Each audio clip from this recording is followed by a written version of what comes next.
सलाम अलैकुम भाई, क्या हाल है? ठीक है। खुश है? कितों आया वाना? चिनौर तो। अच्छा, तो ये सामान सारा उदू लैके आया? हाँ जी। बाबा के शे भाई, ये कैसे वास्ते है भाई? मेरे बस से। अच्छा, ये जेवर शेवर रखने वाला है? बच्चियां दे। वाह भाई वाह, बहुत अच्छा भाई। ये बांदी हो जाता? हाँ जी। अच्छा, तो होर आए कैसे वास्ते है भाई?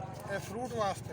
अच्छा, बंद हो जाती है ये खाने तो कम की है फिर। वाह भाई वाह, बांदी हो गई, खोली गई उतचा।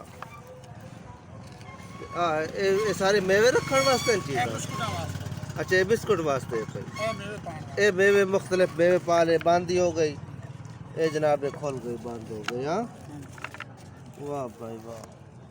तो ये दूसरी चीज़ें बेलना है? नहीं, आला। ये 8 पार्ट है। अच्छा, सारी चीज़ें चनोट दी बनी हुई चिनौर ने? दी। वाह भाई वाह, बड़ी अच्छी गल। कहना है थोड़ा? इब्राहिम।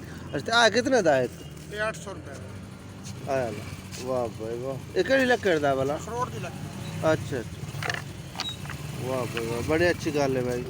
ये वेखे ने दोस्तों, चनोट दी चीज़ें बनी हुई सारे इलाके दे विच। दोस्त लाया हाथ की कारीगरी है भाई, कैसी अच्छी चीज़ें बनी हुई हैं। वाकई भी चनोट वाले बंदे सुनने हैं ना, लकड़ के काम के बड़े कारीगर हैं पे। ते सारे इलाके दे लकड़ का काम जो चनोट के कारीगर करके जानते हैं।